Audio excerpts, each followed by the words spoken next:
advocate, but community standards versus censorship mean like you knew what you were doing was against their rules, and even if you're right and they're wrong, that you knew that talking about any of the stuff about the election would go against their rules and get you banned. I'm saying you even told me the last few weeks that you can't Right. really talk about this. So is that, I So mean, I it's a understood form that. of censorship, but it is somewhat community standards, even if they're No, it's wrong. not So that when the community says it's you can't talk censorship. about election fraud, whether it happened or not, and if you do, you're going to get banned. And Well, you first of basically knew all, that that Dooovid, was the case.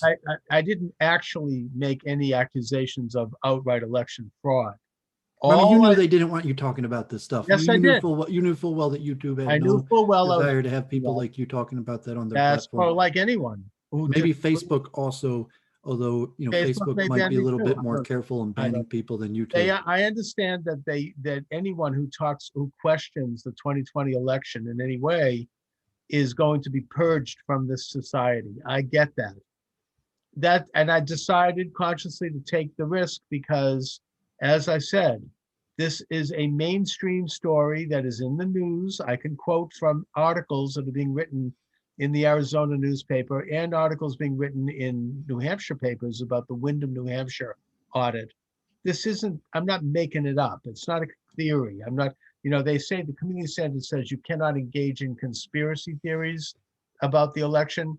So I felt like I was kind of drawing a fine line there because I didn't engage in a conspiracy theory. I reported the news, as did Josh Bernstein. They're doing the audit. It was approved by the legislature of the state of Arizona, the people. They authorized it. They appropriated $120 million in funds, and the audit is actually underway as of today. They are doing it.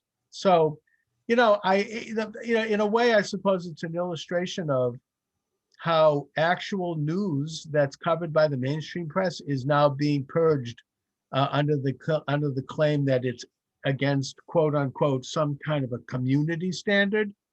If that's community standard, then yeah, I really am sick and tired of it. I understood they could censor it. I even said so on the show, and so they have. Now that show has been taken down from YouTube, and I will not be live streaming there or downloading there until July. Again, I want to reiterate, Dooovid, that the show is heard on about 30 other venues, 10 of which are live and about 20 of them are archived. And if you want to get information or find out where you can hear or watch the show, go to the website that I've established, which is charlesmoscowitz.com. And on that website, you'll see a link to all of the venues that carry the show. So you can subscribe there.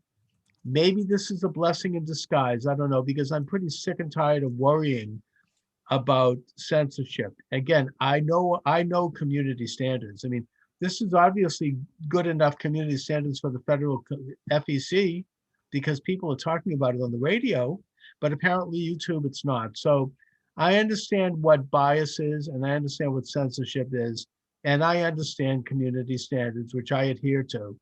And I'm not going to worry about the biases of these Nazis over at YouTube who decide to goose step around and purge any opinion or any information that doesn't comport to their socialistic ideas.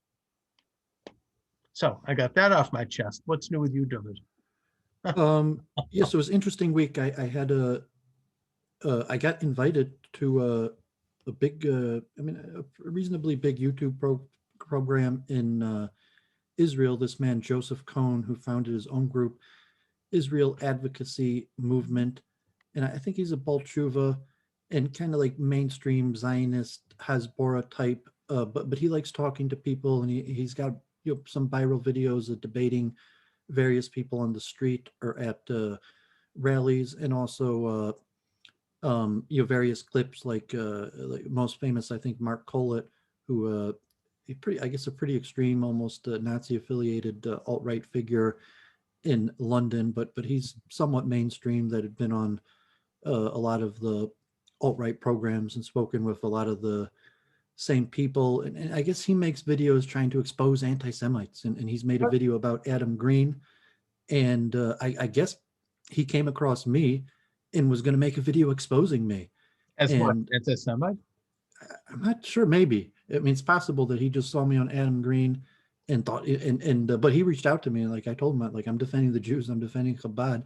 I meant the things that I said, and he went over some like clips of things that I'd said and questioned me about it. And I said my general strategy when I had debated, counter Semites was generally to own anti-Semitic tropes, in the sense that, like, yes, there is generally truth to these tropes, but it's a good thing, not a bad thing. Mhm. In terms like even the quote, God forbid, they cry out in pain as they strike you, or the culture or critique, and say like, yeah, we're Jews, we're critical of everything, we disagree with everything, like that's what we do, but it's a good thing, not a bad thing. And so almost all of his points where he had me kind of like publicly agreeing with Adam Green about things that would be considered anti-Semitic, I said that's my strategy, is to largely own the tropes and say that there's a hint of truth in the tropes, and that's why they're said about us. But in reality, is they're largely recognizing something positive about the Jewish people that makes us, who we are. Like I said, like Adam Green, like Alan Dershowitz said, Jews being good with money is a compliment and true. So you could like the argument I had with you is like, you call me an anti-Semite for saying that, but like, no, it's a fact.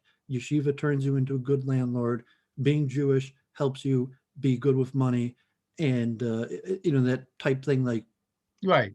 where it's like, I'm going to own the trope. Like, come and And I don't, I agree with that. It's not anti-Semitic at all. It's a positive. It's something we should be proud well, of. they meant it as negative. I'm But saying that Adam yeah, Green are the well, I people who know they used it, because they're but I right. was talking to the audience, not Adam Green. So when Adam Sure. Green said it, I was talking to the audience Well, and they saying like, weave in a whole conspiracy theory that the Jews, because they're good, because Judaism and Talmudic study and culture does tend to teach a certain efficiency with regard to managing finance and business, that this is somehow a conspiracy by which Jews are secretly trying to control the world.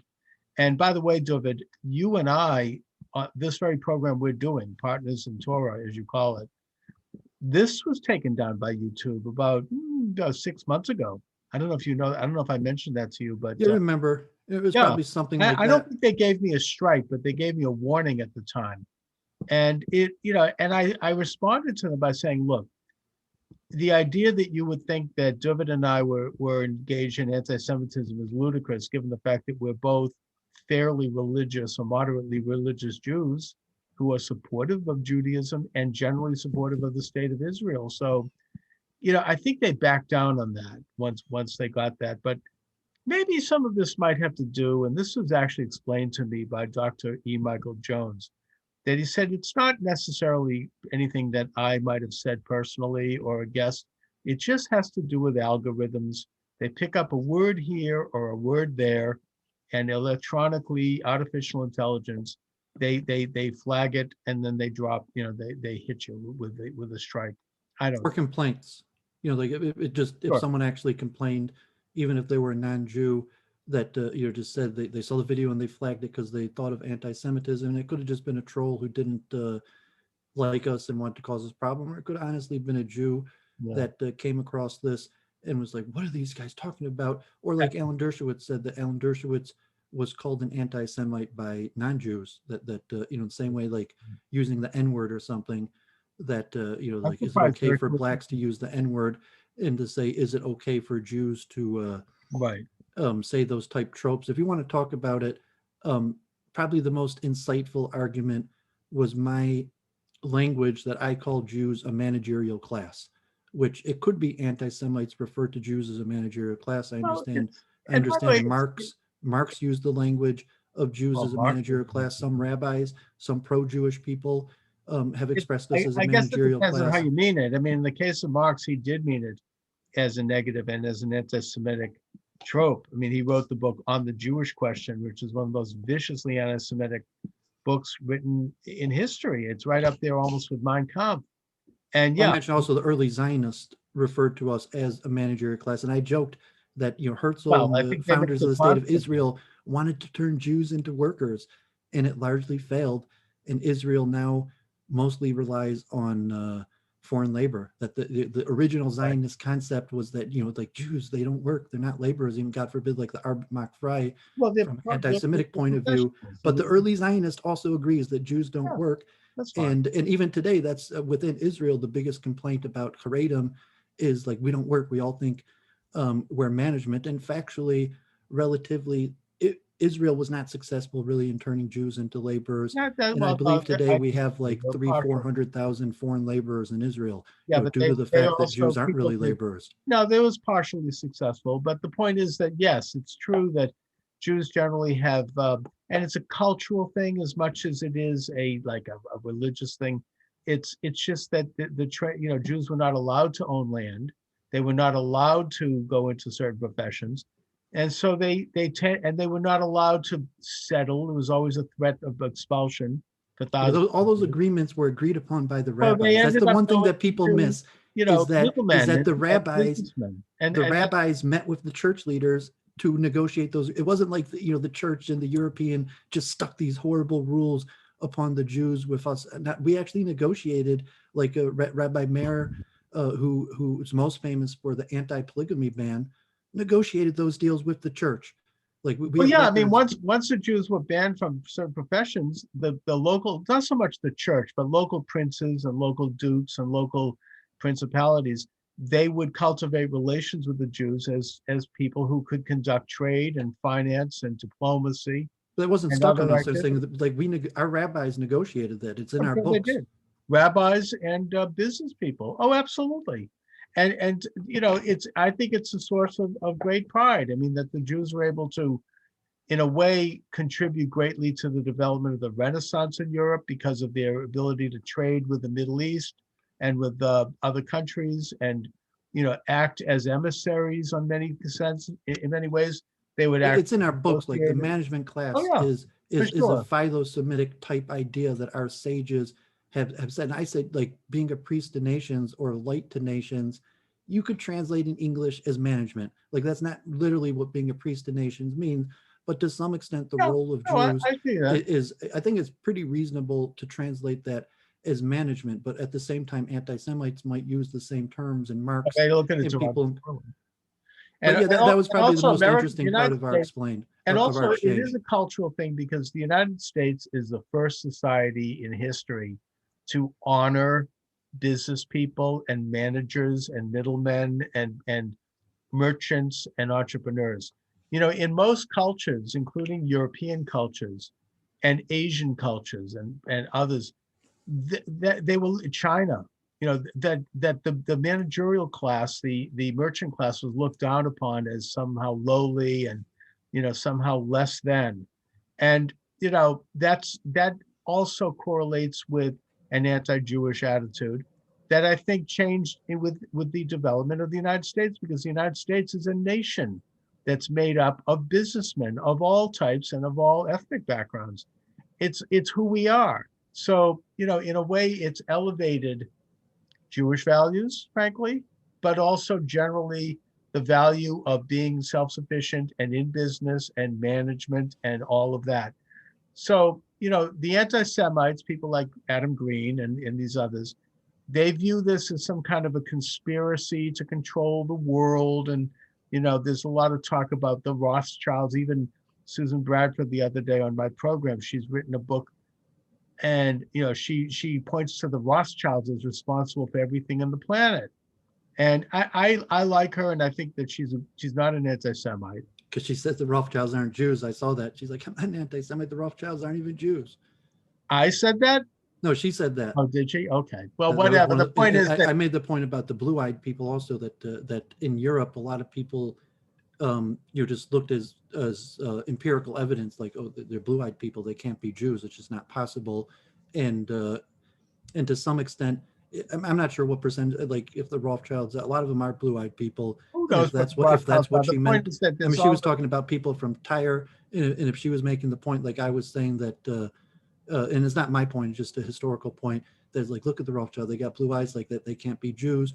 Or if she has some other reason to assume that they're like non-Jews who usurp Judaism, which even Henry Ford claimed that he was trying to protect the Jews, that in his time, that like the God forbid, the the protocols, that there were some people who believed that the protocols were not Jews and they were just using the Jews, and you could look like They Bilderberg weren't. Group or something like that today, I don't believe where the majority of the prominent members of the Bilderberg are not Jews, although probably Yeah. still 10-20% of them are. And you say, but they use the Jews. That if you're an Oh, I agree Orthodox with that. I Jew, think Henry if you're Ford an is right about Orthodox that. Jew in Baltimore or Boston, that the Bilderbergers are using you. I agree. I agree with Ford on that. I mean, if you look at the protocols of the elders of Zion, and I did a pretty deep research on that as part of my book. But I say Ford claimed he was trying to defend the Jews Well, I don't know from the about that, conspiracy. but the point In the is court that case, the that he says protocol, that if I he said could that he's just comment, defending the Jews, not attacking them. well, I don't know about that, but the point is that if you look at the protocols of the elders of Zion very carefully and read it, you can see that it has nothing to do with Judaism. I mean, it was basically about a conspiracy. Yes, a conspiracy. Maybe the Rothschilds might have had a hand in it, maybe they didn't, but it was a conspiracy that involved, I think, a satanic element that exists in society and always has. Very high level people in business, in culture, even in religions and in politics, who do seek to subvert the normal and natural course of society, and who have a satanic element, and who are occultic, and who are, I mean, the example of where this corrupted elements of Judaism was the introduction of the false Messiah Shabtai Zvi, in my opinion, which I also talk about in that book. But the point is, it has nothing to do with Judaism. And if you read the protocols of the elders of Zion and their agenda, it obviously has nothing to do with Judaism. The whole language is something else. It's completely alien to any Jewish understanding, culturally and otherwise. And I think it was something that was a blueprint for, frankly, a new world order that had nothing to do with Jews, and that Jews were going to be blamed or assigned um, the party of guilt for a lot of reasons, including the fact that Tsar Nicholas II of Russia was angry over the fact that Russia had received a black eye in the Russo-Japanese War, and that he blamed the Jews for that. We don't Because, have to get too sidetracked on this, because let's talk about Jack Abramov all right, but in a let me modern just day finish my example. And thought I here. wanted to, Let me finish my thought. He blamed the Jews because Jacob Schiff and other Jewish financiers operating out of New York had financed and helped the Japanese. So he was like, oh, this is terrible. This must be the Jews' fault. And he then supported this Orthodox priest named Sergio, who wrote the Protocols of the Elders of Zion. Anyway, yeah, let's talk about Jack Abramoff. okay, so I mean, just public notification, conflict of interest. My mother was an attorney, Judy Kelton, at Honigman Miller Schwartz and Cohn, the biggest law firm in Metro Detroit, retired now, bankruptcy attorney. Ironically, it's unclear, but Honigman Miller Schwartz and Cohn, I think, had like 100 attorneys before they hired their first non-Jewish attorney. That, historically in the days where you had Jewish law firms, but it's one of the biggest law firms in Detroit, and now probably like half Jewish. And my mother was in the bankruptcy department and represented Greektown Casino together with George Romney, the son of Governor Romney, Mitt Romney's brother. His father. Oh, his son, his brother. Yeah. I mean, George Jr. So Mitt Romney's brother is George, Okay. like his father. And Yeah. he was an attorney at Honigman Miller Schwartz and Cohn, the largely Jewish law firm. That's the biggest one in Detroit. And his specialty is tribal law. I mean, he's retired also. And so in the case of the Greektown Casino, my mother represented the casino and George Romney represented the tribe. And Okay. and we, I mean, my mother said that she talked with Jack Abramov a few times. She didn't actually work for him. He tried to get in on the Detroit Greektown Casino deal and didn't. But he ended up representing a whole bunch of casinos in Michigan, like Ms. Bradford was mentioning. Yeah. Ironically, Greektown now is Jewish owned. It's owned by Dan Gilbert of rocket. Is it still a part of a casino, an Indian tribe, Native American tribe? So Greektown was first allowed in Detroit as an exception to Indian land, and back in like the 90s, Mhm. and Donald Trump had actually tried to bid on it also, Right. and it had turned out that they were only going to let the Indian tribe open the casino in Detroit, and then they had, I think it was a referendum where it was a Michigan ballot initiative to allow gambling in Michigan, or at least Detroit. So at that point, they no longer needed the Indian tribe in order to have a casino. So the original casino, Greektown, which was on tribally recognized land, was the first casino. And then they changed the law and they opened up a few other casinos that are just regular, completely nothing to do with Indian tribes. And actually, Donald Trump himself had came to Detroit and he wore a red cape like the devil. And there's pictures in the Detroit papers, and bid to a casino, and he lost to MGM Grand. And then eventually the tribe sold. They actually went bankrupt. And my mother was a bankruptcy attorney, so ironically, they went bankrupt. And if you know anything about bankruptcy, even though they got bankrupt, their reward for going bankrupt was getting like hundreds of millions of dollars loans to build like a huge hotel and convention center. So whatever reason, they were losing money and ran out of money. And they How went could to the that be? bank and they brokered a new deal How could where that they, be that they got, once they declared bankruptcy and they screwed everybody who had invested in them, then they were able to get some kind of big subsidy or something? How did that work? well, it's the way bankruptcy works, is that the bank is already vested so much in the company that they may have already lost tens of millions of dollars. So you could, sell off the assets and try to get a return on the loan, or you could double down and lend them a whole bunch of more money. So it wasn't necessarily corruption. It was just like, okay, we lent you money to open up a casino and you messed it up. It's losing money. But maybe, if instead of lending you the tens of millions of dollars that they were lent and failed with, if we lent them hundreds of millions of dollars, that they would succeed. Mhm. And actually, it probably worked. I think the casino eventually turned profitable, very profitable. It was sold. It was ran actually by, I think, a Jewish group in Las Vegas through the Indian tribe, where it was some, and then eventually it was just completely sold to Dan Gilbert. But Okay. we didn't need Let Jack me ask you, Abramov let me in ask that. you, So Jack Abramov was kind of like a fifth wheel who just kind of wanted to make some money off of it. sure. Or I mean, he knew a lot, but we didn't like the tribe in Detroit turned out that they didn't need him. But the tribes around Michigan that didn't have the ballot initiative, or did need his lobbying. So Honigman, Miller, Schwartz and Cohn, whatever case was, they were able to handle that case without the help of Jack Abramov. But they spoke with him, and I guess he was a big enough name that like anybody doing a big casino deal in America, Mhm. Abramov was on the call, and he had quite a bit of credibility with a certain element of tribal chiefs. That Right, right. Abramov was a trusted name. You mentioned like the deep state, and because Abramov was, I mean, you saw the movie they made about him, but he was like a national Republican Party leader, a fundraiser, Right. and A lobbyist.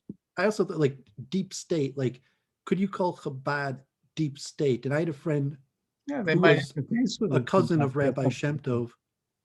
I mean, he was a Shem Tov, and his, Rabbi Shem Tov in Washington, D.C., who basically is in charge of kosher at the White House. So, like, I remember him joking to me like a decade ago. He's like, Rabbi Shem Tov is going to be the rabbi of the White House, whether it's Democrat or Republican.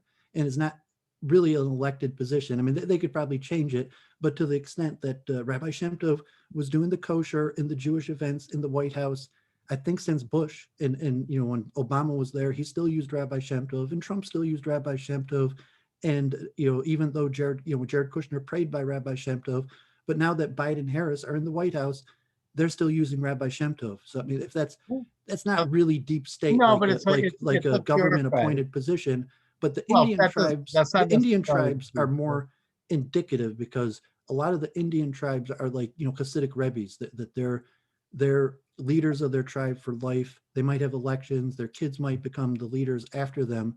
So they outlast U.S. officials. So if you're a U.S. Right. official doing negotiations with an Indian tribe, eventually your time in the government is going to come to an end. And the Indian chief is probably still going to be the same Yeah. Indian chief, although there's a lot of disputes in there. So like Abramov, and I even mentioned George Romney. I mean, that Mitt Romney's brother, of all the things that he does, specializes in tribal law. And one last thing I'll mention, we can talk about any of these, is are they Jews? So like the who is a Jew question. I've spoke to a lot of Mormons, and I think deep down, most Mormons believe that they're Jews. They might know that like, me or you aren't going to accept that they're a Jew. But if you spoke to them, Mormons allocate themselves to a tribe, and according to their self-belief system, are Jews. And they also have superstitions about Native Americans. And I'm not sure if Right. like you look at like the Mormon church, like That what the is Native deep Americans state? descended from the tribe of Manasseh, right? Well, he's saying that Mormons are descended from, to say that like Mormons know that we reject that, but it's saying as a Mormon, I Right. mean, you'd That's have fine. to have a Mormon on to defend themselves. I'm not a spokesman, but I believe that Mormons, if you ask them, No, no, they self-identify as Jews. sure that they think they're descended from the tribe of Ephraim or something. No, I get that. I mean, that's their hagiography. That's their right. Now, let me ask you a couple of things about the Native Americans, because Susan Bradford talked about, or maybe it was I who said this, that because of the kind of the centralization of their governments, and because they have a certain level of autonomy and sovereignty, they're outside of certain elements of American law, both state and federal. They have their own internal law within a state. I mean, obviously, they're still part of the state, but the result is that they can do things like casinos and other things that might not necessarily be on the up and up, and that there may be, in some cases, a certain level of corruption that seeps in. Some of these are not exactly democratic-oriented governments, and there's I don't believe they have to be. They're not no, they required to don't. be. And there's a lot of money pouring around and floating around with big casinos. You're going to have corruption. So my question is this. I mean, she says that in the state of Michigan, in a very brief period of time, Indian casinos went up from maybe about 3 to about 25. And also, what's the deal with Donald Trump showing up with a red cape, you say? And there were pictures of this. What is that supposed to mean? I think there's 10 or 12. I mean, Donald Trump at the time in the late 90s, when they were first going to allow, no, not the late 90s, the early 90s, Yeah, maybe even the late 80s, when they were, it was after Donald Trump's bankruptcy, I think in the early 90s. I mean, you could Google the article like, this is the early 90s when Trump was the casino guy. He was in Atlantic City and all these various things. And so Detroit was one of the first major cities anywhere in the whole country that allowed casinos. I think we may have been the first. There might have been other smaller type options. So people around the country came to bid on the casinos, and Donald Trump was one of them. sure. And for whatever reason, Donald Trump at the time in the early 90s wore a red cape when he did it. You could Google and see the pictures. That's fine. And I think it was like the devil. I think, I mean, literally, I Was he think he wore a trying to red put, cape was because he was put trying to open satanic up a or something? casino in Detroit. So he put like a red cape on, and the devil. I'm not exactly sure why. You'd have to ask somebody, but I mean, it's a Maybe fact he he was did it. trying to imitate Grandpa and the Munsters. I don't know. It's weird. Whatever. I mean, I think that Donald Trump is somebody who, changed a lot over the years and was a very different person by the Is that time. he lost to MGM Grand in the bid, but he was probably the MGM is a bigger name than Trump. So like it made Oh, sense. but he was a major It made player sense that Trump made a bid, and it sure. made sense that Oh, yeah. Detroit chose MGM Grand over him. No, no, no. He was a player in the whole casino business. Um, you And know, even Bradford mentioned Trump in oh her. yeah, she did. Doing the deal with the Seminoles in Florida. I mentioned many times, I'm not sure on your show, Trump's original partner was the Scottisman family. In fact, the famous helicopter crash that Trump claims he should have died on, Yes. it was his Jewish investor friends. And it's interesting because the Geddes family had ran the most popular hotel in the Catskills. And as it was dying out, as most of the hotels in the Catskills now, they actually tried to make those into casinos, and maybe Trump was involved, but they sold and got tens of millions of dollars basically before those Catskills ones became worthless. And that was Trump's original money partners. I mean, he had his own money from his Right. father, but his original investors were the Jews from the Edis Geisman family in the Catskills, and the arena where Mike Tyson fought in the Trump. I think it was torn down already, but the Atlantic City Casino he named after the Jewish families. I think it was called the got his stadium, and Donald Trump said that was the most significant event in his life, that helicopter crash, Yeah, it was. He because wrote he was about it supposed to in be on the helicopter. Yeah, I mean, I remember reading about that in, I think, The Art of the Deal, or one of his other books, which I read years ago, and it was. I mean, you know the very history amazing. of his got his family in the famous I Catskill don't know. Casino, where I even don't. like I didn't know FDR's wife used to go, and all the comedians.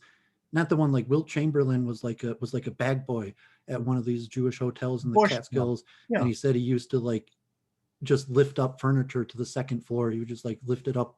He was so tall. But that wasn't the one that Trump's partners was. But that was the biggest thing in Judaism in America for probably like 50 years. Like The Rodney Bush stuff. Dangerfield, Yeah. and the hotel, the Get one was the most fancy, nicest of them, and they were one of the few that Which one sold and was got that? out. Was that the Brown? Oh, I have to look. I have a book on the history of it. yeah. And but it's interesting. It said that It is. Trump was always a friend to Jews. His business partners, his very first, I believe that was Trump's very first business partners. Oh yeah, no, I don't doubt that. Anyway, so There is a lot of relation between the deep state yeah, and tribal, and Trump, as a youth, probably saw, elements, and he called, what is the deep state? Like, say, okay, is Chabad the deep state? Mean to say that? no, I don't think so. Well, I mean, are you talking deep state like Fauci when Yes, the congressperson said like you were not elected, that's right. or even like the Federal Well, Reserve, I or think in the you say Army? more than that. I mean, Fauci is somebody who I think you could say is a deep stater, but I mean, it's not a hard definition.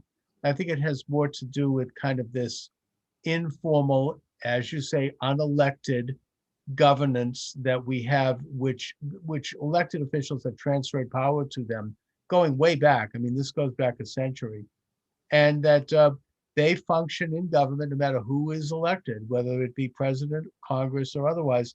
And yeah, people like Fauci is a classic example of that. Look at the power that he has, and look I'll at tell you my personal experience just to show how powerful the deep state is. Most of it's in the military, which I'm not an expert, but I did building permits in New York, and each borough in New York has its own Department of Buildings, and the head of the Department of Buildings is a lifelong appointment, yeah, and the head of the Department of Buildings has the authority to sign off on zoning or building violations. So if yeah. you are trying to build a That's an building example of deep state. and there's something against the city zoning, that the lifetime appointed commissioner of the borough signature is basically law, that this lifetime appointed Oh, yeah, person could they sign make their law, name. for sure. And I remember, like, I mean, I did smaller, I did some building permits actually on some 20-story buildings, some bigger buildings, but I remember Trump's people. I never saw Trump, but I remember the people who did building permits for Trump also. And so what's corruption? Well, no, I think Even like you're election, getting to it, David, the idea of like term limits appointed- versus why do we have yeah, lifetime appointed appointed government. jobs? Does it make sense that the building commissioners is a lifetime appointed No, it job, doesn't. and that they have their signature has discretionary authority, and especially They in the can make military? In law the if you're military, not there are elected. so many lifetime appointed jobs where the signature has a lot of discretionary power. Oh, yeah, no, you're absolutely right. That is the very basic definition of the deep state. People who are in the bureaucracy, they're going to be there no matter who is president. It actually goes back to Rutherford B. Hayes and the establishment of the civil service system, where you developed a civil service class that would be there no matter who was elected, and that these people had the power to make laws. They didn't call them laws, they call them directives. Discretionary power. Well, yeah, whatever they wanted to call it, they give it I mean, different. they can't really make laws. They have the power No, to but they have override laws. no. At least in the Actually, buildings, they can't they make don't laws. have. They could You just know, they override. actually They could do have. override laws for who they want to. Yeah, or they can redefine laws, and they actually can make laws. They just call it something else. They'll call it guidelines. They'll call it this. They'll call it that. And yeah, I mean, this is absolutely how the deep state functions. And you could take a look at a guy like Fauci. I mean, he's talk about corruption. He suppresses basic information that could have helped people not get COVID-19 or recover more quickly. Things like as simple as taking vitamin D and zinc, which he reveals recently in an interview he has been taking himself since the early part of the 2020. Didn't mention this to the public. Grosinger. Someone just messaged me. Grosinger is the Grosinger. hotel. Oh, okay. Or things like You know that name. I think the family was hydroxychloroquine. Grossinger Ettes, but the Grossinger is the hotel Grossinger, that sure, it's very famous. Or things like hydroxychloroquine or other things that are being used around the world to mitigate the effects of COVID-19. None of that happened because Fauci, acting as almost a dictator, is like some kind of a saint, had the power to suppress that and promote strictly the vaccines only. And I think there was a financial side to that, quite frankly. We don't know that. There's a good book about that right now called The Faucian Bargain by who is it? Steve Deace, Will who Chamberlain worked at Kushner's. Thanks to I worked Hef with. Galizian filling in those names. Will Oh, Chamberlain was a great. bad boy at Kushner's, and But, Trump teamed yeah, up with the Grossingers. those are great places. I don't know. Have you ever been to the Catskills clubs? Well, they're all Hasidic. I was a driver. I spent the summer in the Catskills, and I remember those hotels. Those hotels are like walled They're off. fantastic. I And mean, in fact, they tried to turn them into casino, but I mean, they're all run down almost. There's a few of yeah, I them that mean, have it's been kind of a day. turned Hasidic. So now it's all Hasidic there, basically. I mean, it's a time that came and went. But I went to a high holidays with my wife when right around the time we were first married at the Chalet Vim, which we had a fantastic time. It's beautiful. But I think that it's a culture that's kind of gone by the wayside. Probably it is now all Hasidic, and they're Dirty not. Dancing is Yeah, well, that's saying like Dirty Dancing is celebrating the coming to the end of the era yes, where people used to go to the Catskills. And at this point, the only Jews who still go to the Catskills are Hasidim, and even the Hasidim, a lot of them live there all year now. So now there's right. like So it's almost no like longer hundreds of it's no thousands of longer a Hasidim resort, living there. and it's really not a resort any longer. And also the whole business of They're still there. They're ruins. I'm saying if you go to the yeah, Catskills now, you oh see yeah, these huge they're gone. hotels Yeah, and they're ruins. And they tried to be able to turn them into casinos and lost. There had been great attempts to allow legally those to be turned into casinos, and whatever reason the court cases yeah. And also, didn't I end mean, up look, allowing that. and let's broaden it and point out that there are plenty of non-Jewish resorts too, and particularly in the Poconos. Now, the other thing that I think culturally has sort of gone by the wayside, correct me if I'm wrong, is the Jewish socialist summer camps that were all over the place in the right from probably the 1930s right up till the 1970s. And that was a big part of the culture. I went to one many years, Camp Shalom. It was part of growing up as a Jew. I don't know, did you do if you went? Alan Dershowitz's single greatest story is when he was a kid, he was an anti-Zionist who went to a Zionist summer camp, and Noam Chomsky convinced him to stop being an anti-Zionist and switch to being a Zionist. Well, And now, Noam Chomsky is the most famous, probably anti-Zionist in America, but that's Alan Dershowitz's favorite story, if you ever heard him say it.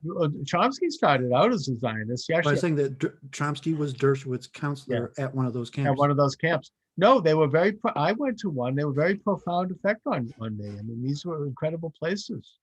And I think that they're still there, but it's not quite what it used to be. And, they had a lot of Yiddishkeit, but they were also very leftist. That was at least my experience.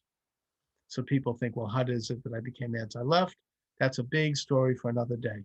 Anyway, Dooovid, so I want to talk a little bit about the Chauvin trial, if you don't mind. Please. I think that, he was obviously guilty of the death of George Floyd. I mean, that's the evidence on that is, I think, overwhelming. You see the video. I don't think that it was deliberate, obviously. That's why he wasn't charged with first-degree murder. Nobody even claimed that it was. He wasn't like, I'm going to kill this man. Nor do I think that he thought that Floyd would die. I think that Floyd was a very ill person. He was on a lot of substances and drugs, and he had a bad heart, and he was in very poor health. Probably would have died anyway. That's beside the point. But I don't think that Chauvin understood that when he detained him. And so he just, treated him like anyone else who might have been resisting arrest. And so I honestly don't think that he deserved to get second-degree murder. I think that manslaughter, yes, it seems to me that Floyd died under his custody. He was in charge. He was reckless. He made bad decisions. And so, yeah, I mean, it's certainly a case of manslaughter based on what I've followed. I'm not saying I've followed this thing that closely, but I followed it enough and I've seen enough of it. And so I think that the fact that he was charged with second-degree murder and he was charged with all counts, I think that that is political. And I think it's political because I think that the jurors were intimidated by the mob that was gathering outside and that was threatening to burn American cities across the country unless there was a full conviction on all counts.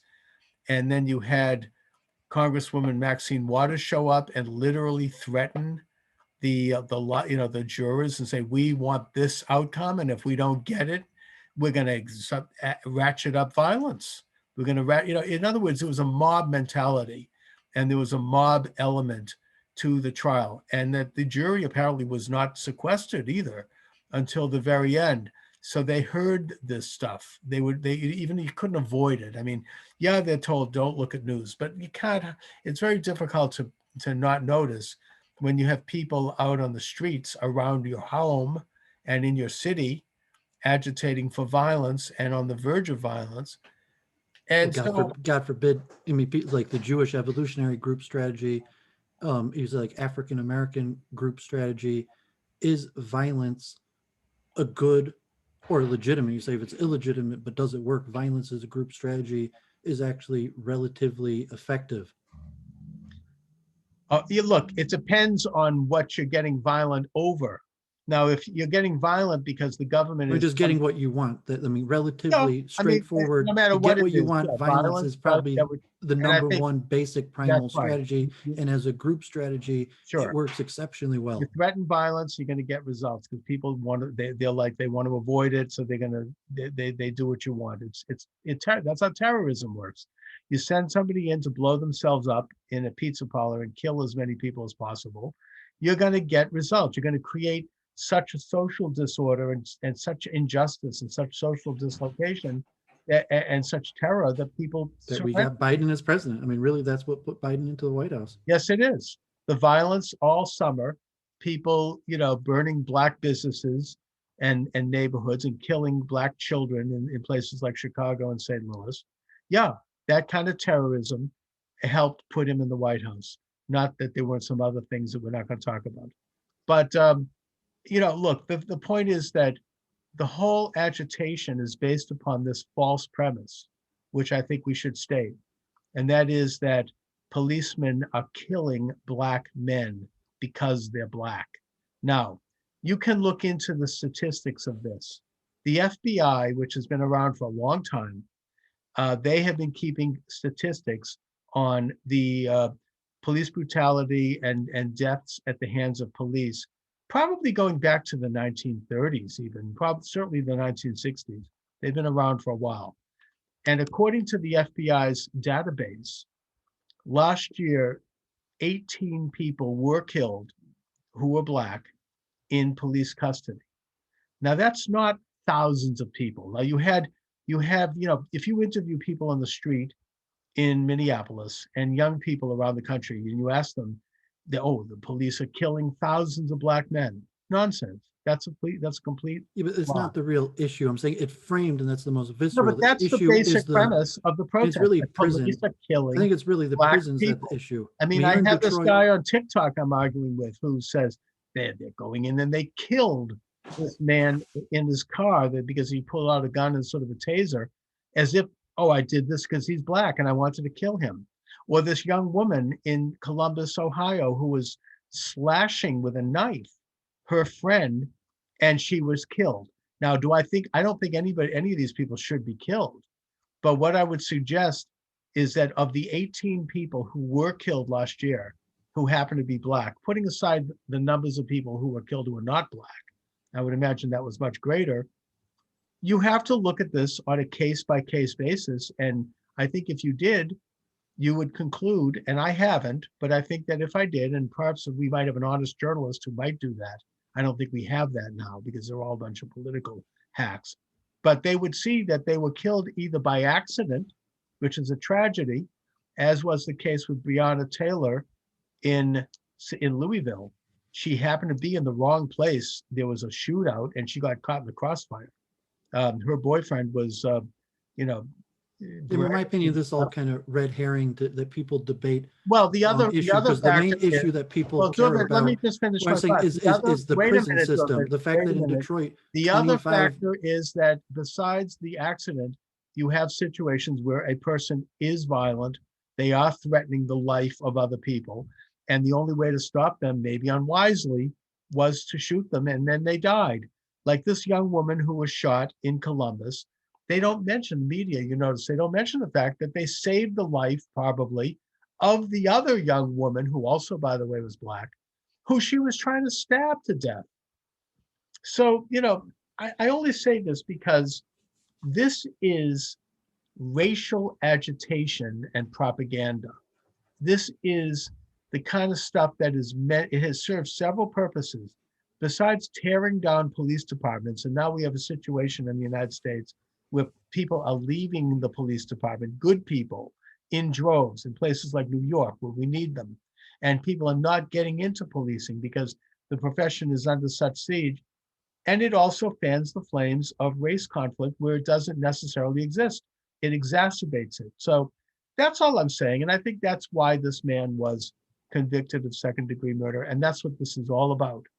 And I disagree. I think that the debate we're having is not the real debate that matters to African Americans. There's a reason why we're debating something that doesn't really matter. But what does matter to African Americans is the prison industrial complex, like in Detroit, where Dan Gilbert was going to broker a deal to build like a $40 million prison to hold thousands more prisoners in Detroit, where I think 1 out of 3 black men, adults, are former, have been in prison for felonies. It's a huge number of people that have been in prison. So that, like, when a cop does something, or the hard hand, or shoots a person, you start arguing the statistics.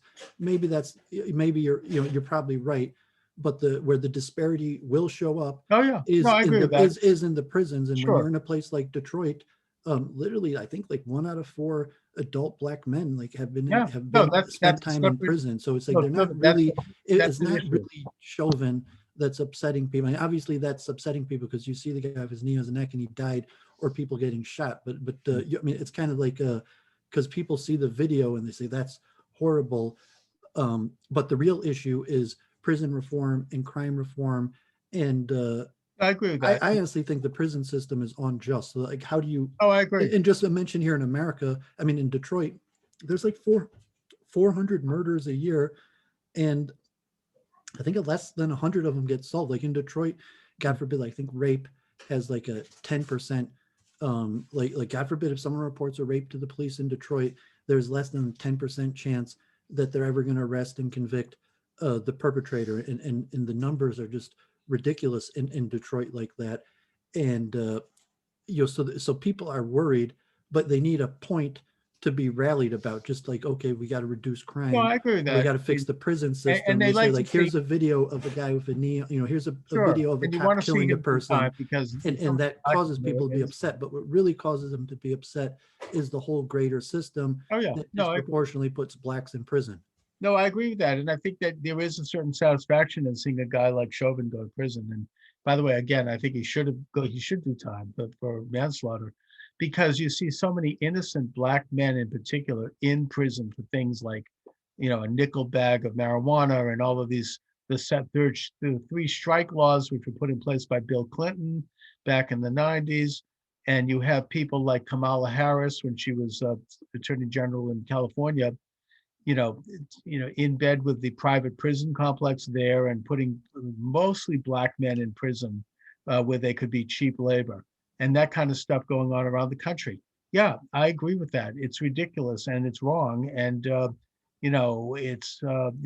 think that Trump took a shot at trying to reform that, or begin to, with the first. It's a misdirect of the media. Like it's one of these, like deep state, where they force you on one side or the other. And unfortunately, both of those sides are against you. So for the African Americans, it's a misdirect where they're telling the African Americans this problem that's not really that big of a problem is what you should worry about in order that, He's paying no God attention to forbid, the bigger that, problem. the prison industrial conflict or whatever reasons they don't want to deal on the Democratic side with the real problem. And I No, always they, took they as wrote that stuff. I always No, took and the, let me just I mean, make this totally. point. When the Democrats like Governor Whitmer claimed that had those people been black that marched into the state Congress, that they probably would have been shot. And a lot of the Democrats, even Biden, said had the protesters on January 6th been black, that the police probably would have just killed them. And it's like there's no way. I seriously doubt that. And it's really the racist point of Well, Whitmore and Biden. He's saying, I'm reading that like Biden wanted the police. Biden is the one scared of black people, and he wanted to scare black people and say the police are just going to shoot you. Because like I don't think the police would have shot the protesters no. January 6th or in Michigan had they been black. And so that No, Governor Whitmore or even Biden himself claiming that had the protesters been black, they would have been shot is indicative of the real racism. It is. If anything, they probably. You remember them saying that, and I was like, no, that's like you're telling they me probably would have that been these more cops would have shot protective. those people just because they're black. Why are you I mean, telling them that? You're telling Quite us the it's opposite. true. I think that if, for example, if Ashley Babbitt had been black, she wouldn't have been shot in cold blood. What's the misdirect? That the problems don't get solved, and the media purposely does a misdirect in that, because really they want blacks to vote for Biden and Whitmer. They don't. The Democrats aren't really going to solve the problems of blacks. And like even here in Detroit, blacks really like their guns. I mean, the chief of police, the biggest issue that blacks disagree with the Democratic Party on in Detroit is gun control. No, yeah. And it's because they don't believe the Democrats on that issue. They need to have firearms to avoid criminal situations. Chief of police in Detroit, that's on Fox News. Like I met the man, interesting, a blue-eyed man, African-American with blue eyes, but he tells people constantly buy guns. Of course. And gun ownership has gone way up in this country, has been for the past 20 years. Chief Craig, if you've seen him on Fox News. Yeah, and yeah, of course, if you live in a neighborhood that has a higher crime rate, then yes, you should, you learn to handle a firearm and you carry it. It's a misdirect. They're saying that we avoided the protest here in Detroit. These Congress people all carry firearms in their pocketbooks. They know how to use them. I mean, this is, it's part of the American way. I mean, and you've got 350 million legal weapons in the United States. That's probably means that if we say every person who owns a weapon, they might, if you did a median average, it would be maybe 1.5 weapons, and that's being generous. That means that America has 200 million gun owners, and that number is growing. And that's more, I think that's more than 50% of the population of this country. So, this is, if you're going to say that ownership of a firearm is a problem when, less than 0.00001% of people who use crimes, who use a weapon in the commission of a crime, when usually those weapons aren't even legal, then that's somehow being used as an excuse to disarm the 99 point whatever percentage of people who are peaceful, fair, responsible firearms owners. I mean, it's ridiculous. Yeah, I saw that movie, The Trayvon Hoax, by Joel Gilbert, I think, and I largely agreed with the assessment. I mean, it's basically a Democratic tool for elections to largely scare blacks into voting voting Democrat, and it's a misdirect to purposely get blacks to try to focus on the wrong issue, the issue that's not stirring up racial conflict and race war and emotions in order to corral people into their reservation and get votes. I mean, the Trayvon Martin example is perfect. I mean, it was done, you recall the timing of it. It was just before the re-election of Obama. To Mitt Romney. That's right, against Mitt Romney. And the media played that up as being, with all these code words saying, this is because of conservatives and Republicans who are racist. And they doctored the whole story. I mean, they doctored the tape.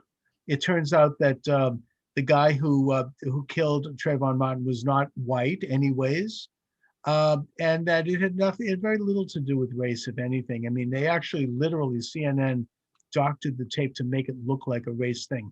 That was it hurts everybody, because like the solution is usually throwing a white man into prison for a long time as like, God forbid, like some bone to the African American community.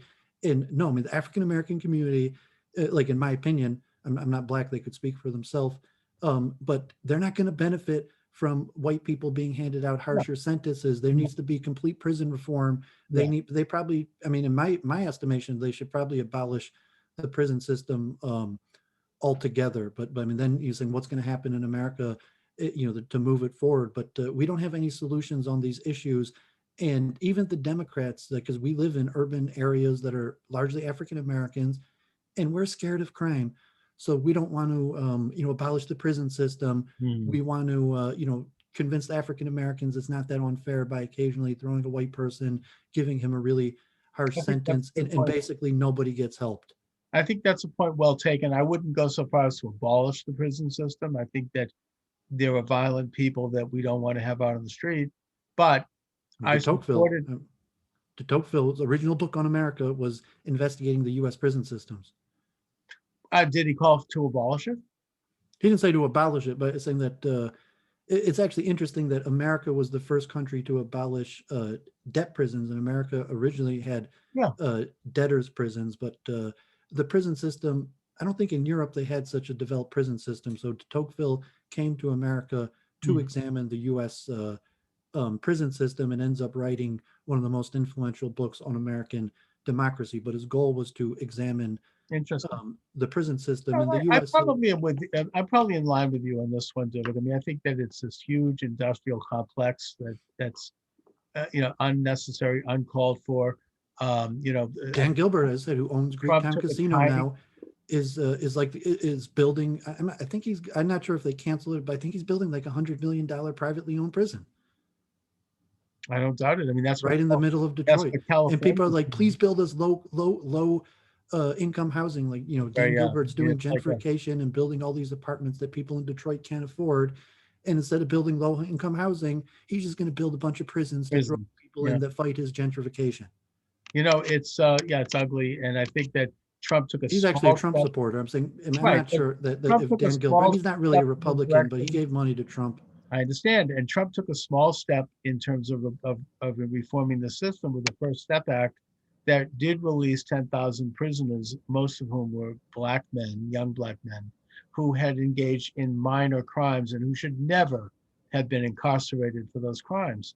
And I think that there needs to be more steps taken. We need a second, third, fourth, fifth step. I don't think it's going to happen under Biden, but Can we talk about the yeah, Jewish angle for a second? Because sure. after the show that we did, I was on Luke Ford about the Okay. ADL, and I was saying from a Haredi perspective, a lot of Chabadsters and people in Brooklyn think that the ADL is actively trying to get blacks to beat us up, and the conspiracy say would be that your average Orthodox Jew in Brooklyn supported Giuliani in stop and frisk and supports strong measures of law and order. Yes. Most like ADL and liberal Jews, they don't live in the urban areas that are majority African Americans. They live in further suburban areas, and they support things like catch and release. So what like Al Sharpton teaming up with Jonathan Greenblatt, to your average Orthodox Jew, it's like, of course, the ADL is on the side with the Al Sharpton. The ADL is probably paying the bail purposely. If some black guy, God forbid, beats up an Orthodox Jew, the ADL is going to pay their bail because they're doing it because they hate us, which is a pretty strong conspiracy. But I remember in Brooklyn, they didn't like the ADL and seemed like, but this somewhat dynamic, and I would look at more objectively to say it could be Orthodox Jews are somewhat wrong, in that if African Americans are beating up Jews in Brooklyn, they know that Orthodox Jews were one of the major supporters of stop and frisk.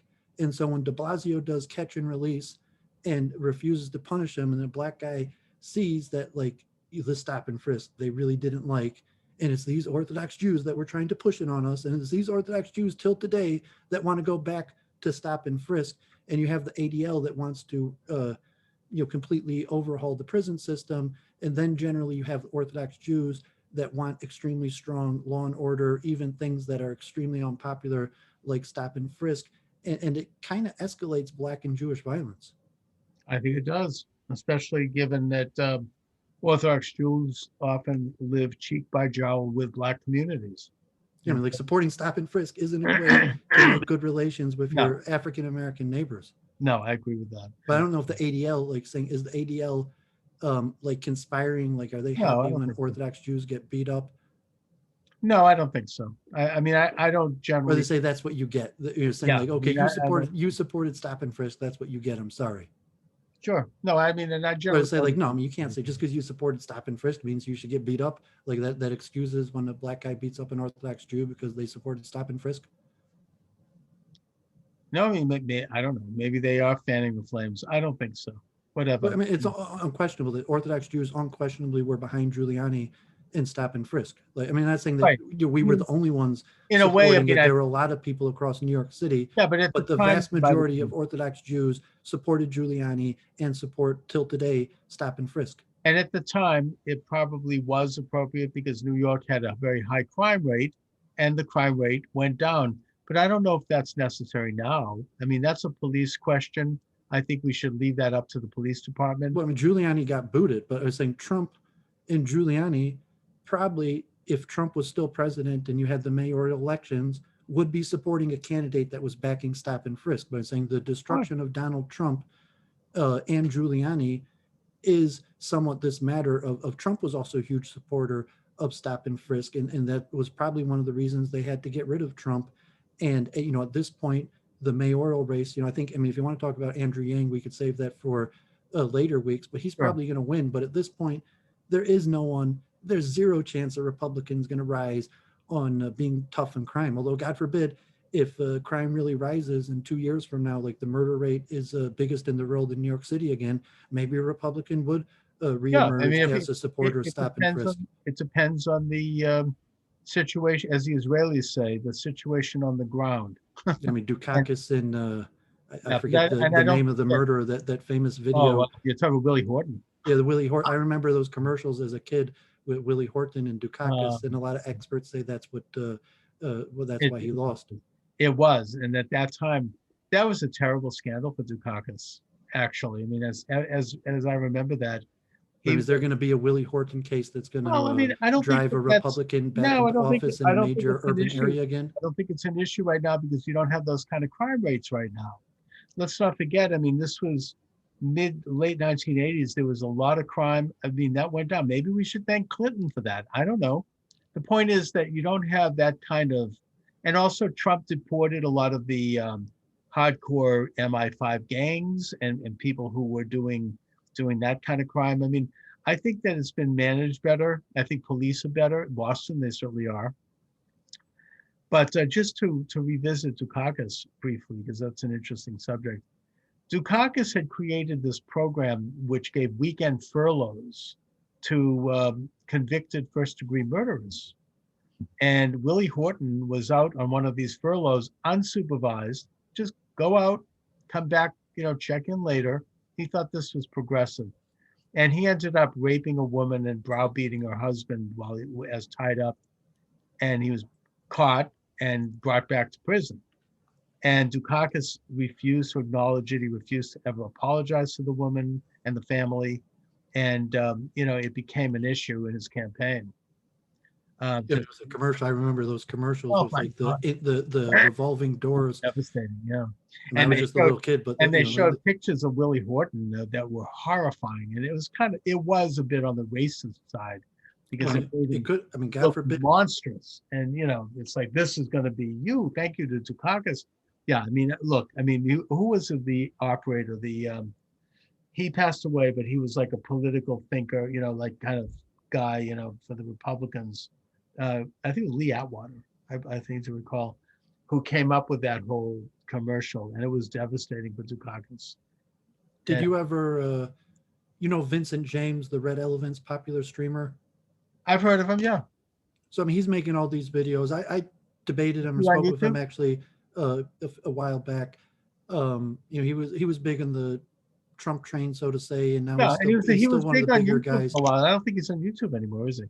No, he's on BitChute and he's got his own platform. I think he's still doing relatively, good, at least in terms of streaming post YouTube. No, he's been making videos about, saying that we're going to see that again and that prepare for crime waves like we've never seen, in a combination of defunding the police or taking away police powers in urban areas, Oh, no. Well, according to him, demographic something, shifts maybe, and maybe racial ideas that blacks got, God forbid, are more violent, and yeah. especially what's happening at the border, where it's possible that already tens or hundreds of thousands of people have came into the U.S. and we don't even know about it. We can't even figure it out, and No. it could be like a year now. For if Biden and Harris are incompetent, that a year from now we're just going to find out that there's 500 terrorists that are already in America and they didn't even Yeah. tell us about it. That's right. I'm going to ask you something that I would not discuss on YouTube. Since we're not on YouTube, I feel like I have a little bit. It's hard to believe Facebook is much more liberal, but Well, whatever. I'm on about 5 other networks, and I feel like I feel unshackled a little bit, not having to worry every second that I'm saying something. But first of all, I want to point out that that's an interesting theory with regard to the future of a possible increase in crime because of these crazy calls to defund police, and because police are leaving departments due to the demonization by things like the George Floyd propaganda, that police are killing people and they can't do anything, that you have calls to have the federal government come in now under the Attorney General and closely monitor police departments, which is very bad. And the border crisis.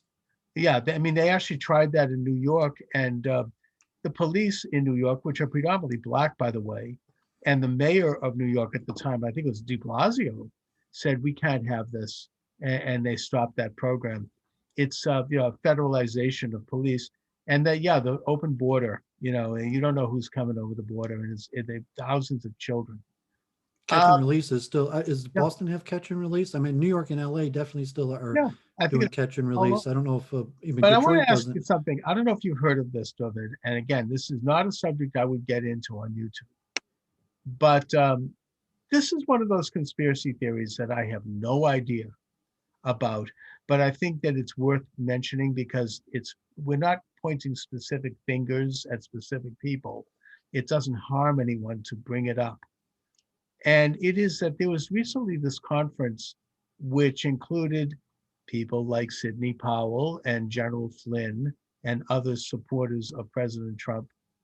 And the actor Jim Caviezel, who played the role of Jesus in a movie about Jesus produced by Mel Gibson, and who has been in a few other movies, he testified that people in Hollywood and others that he had firsthand knowledge of were involved in murdering children and using their blood to rejuvenate themselves. And I guess they call this adrenochrome, that, if you frighten the child enough, they release hormones, and then they can bottle this. Now, again, God forbid. God forbid. This is the most evil thing I've ever heard. And he's you got to talk to Luke Ford, the expert in Hollywood. So if you're talking like pornography, possibly statutory rape, child molestation, Luke Ford, sex trafficking, I would say like almost certainly. But like, stuff going that far, I nah. Like if you tell me like all those guys are perverts and do no, I'm not saying do that, messed and up I'm not stuff like that, fingers. I would say like probably. And maybe but like stuff like that, like you need some sort of evidence. Like how, like that just seems. It does to me too, and I know we're getting into a little bit of the QAnon kind of stuff here, of like child, pedophilia, child. Well, I'm saying that the elites are child molesters and perverts and doing stuff like that. Like, of course, that's what elites have done since the beginning of time. That's I talked about Justinian. I think Justinian, the Roman emperor, married not so much a former prostitute. No, I think the former prostitute ended prostitution in Israel. Actually, was in Israel, and that was the first place she ended prostitution. But at the time, it was just given that if you were elite, you get to rape and pillage the countryside. Yeah, versus like satanic weird conspiracies I'm not so sure about, but like raping and pillaging the countryside, it's like, of course, elites have always done that. They're always going to have a temptation to try to do that. That's right. Like, what's the purpose of being elite? And by the way, it's like Donald Trump. What's the purpose of working so hard and becoming elite if you don't get to rape and pillage the countryside after you do it? It wasn't Justinian. It was Tiberius who came after Augustus, and he he was The one that even, married a former prostitute that yes, ended the Roman and that practice of he was brothels. even scorned in history by other Romans who said that he went way too far. But yeah, I mean, obviously this is an element when you have such incredible power, not just in politics, but in culture and in places like Hollywood and, the late night, media people and people who get used to living in and operating almost in an alternative universe than the rest of us do. People like, I don't want to mention names, but a former president and his wife, who is also was a Secretary of State. We know who I'm talking about. People Just who, I just call it the money. I mean, saying the fact is that money, like Jeffrey Epstein, you were saying, like, yeah, how did he get all those girls to do these horrible things? Because he paid them. So if you're talking to people in Hollywood who have fame and right, money, it's that's like, of right. course they're You're going going to to try to, have corruption, and that they have a certain interface with certain intelligence agencies around the world, and that it's kind of this or even have the police that are casual. going to cover it up. I mean, in the olden days in Hollywood, it was a known thing. From what I understand, you probably know more about it than me, that you could commit a crime and someone else would take the fall for you, go to prison for a few years and get a Oh, check at the end. oh yeah, oh, And so that stuff was, like if a person, if they were killing their enemies, yeah. God forbid, or forbidden sexual things like that. But like what that guy's talking about is like, it just doesn't make sense. Like I could see that if I No, were that kind of rich and stuff used to powerful, happen. I I would mean, want to like have sex with a bunch of women. yeah, But like, why would I want to do like these weird, like QAnon, like because you can, satanic type stuff? So there's because you always, can.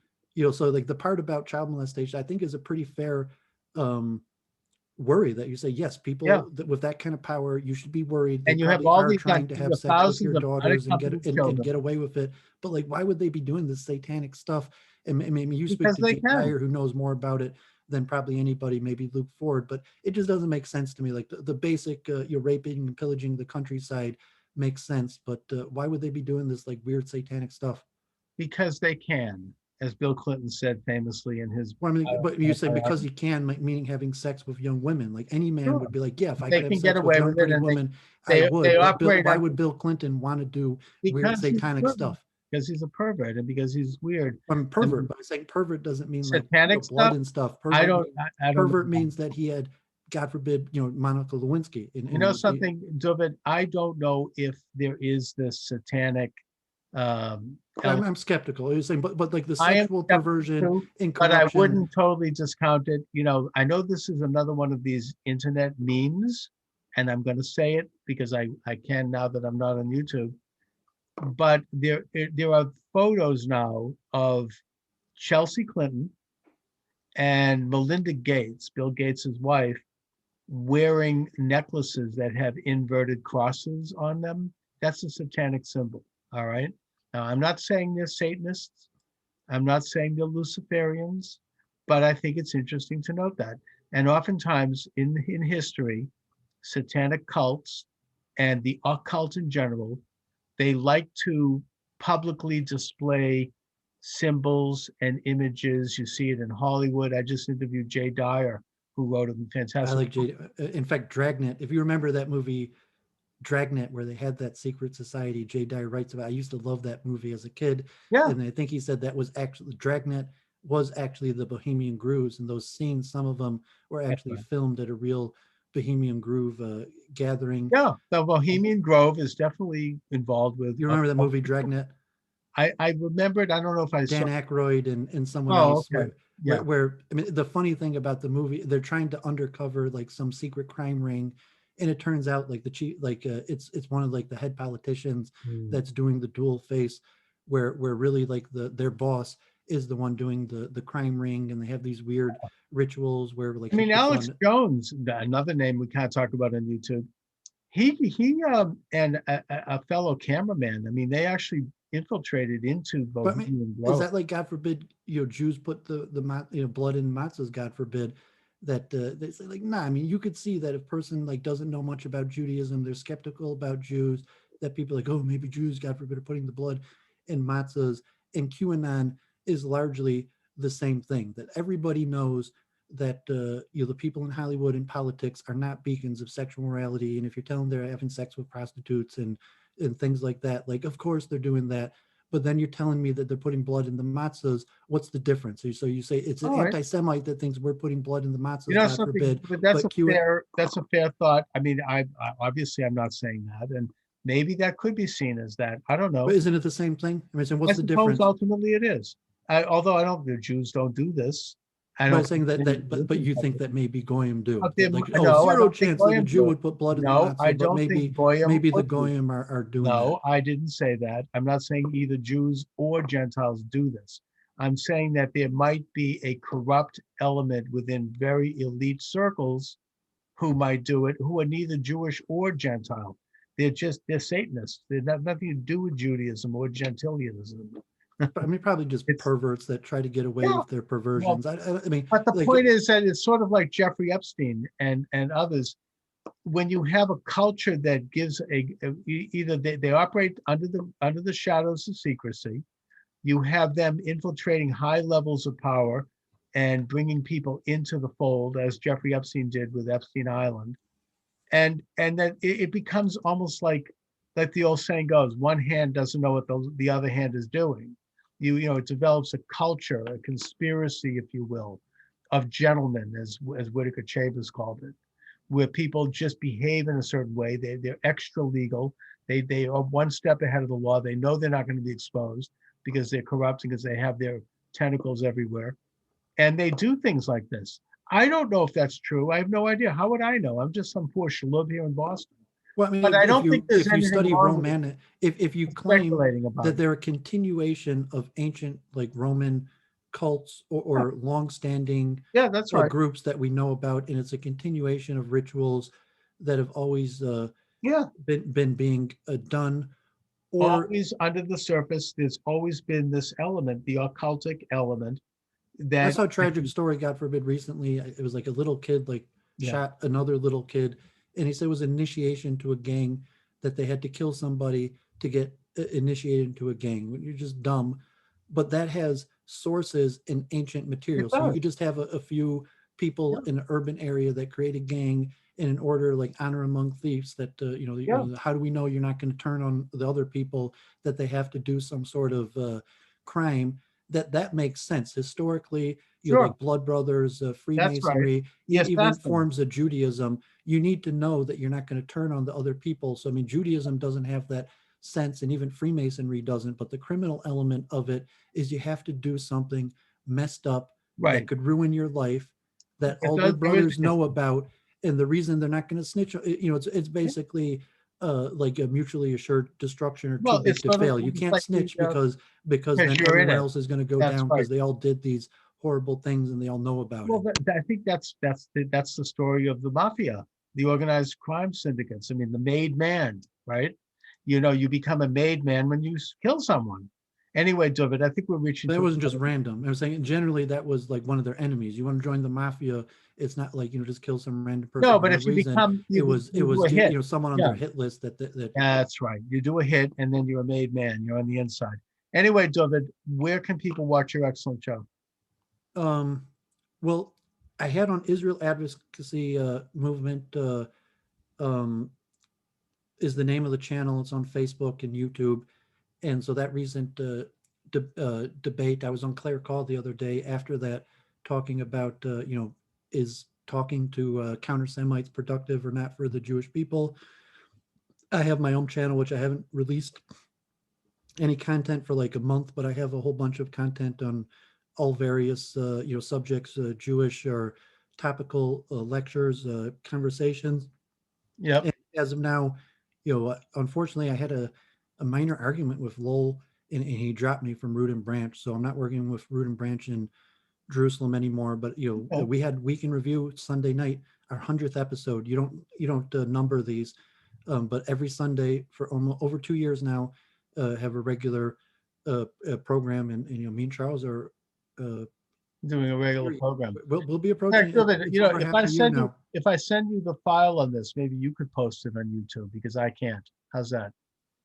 Um, we think about it. I'm not sure if I get that many viewers, or saying Well, if you whatever. wanted to like just our weekly program.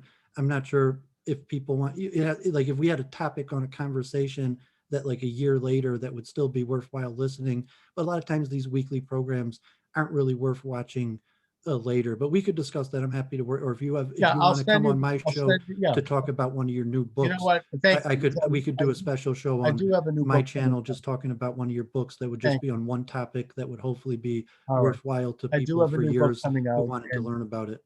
I do have a new book coming out, and I will email you a clip of this so you can post it on YouTube. Anyways, Dooovid, thanks so much for joining me. Okay, great. You have a All right. good Sabbath and look forward to the next time. Thank you.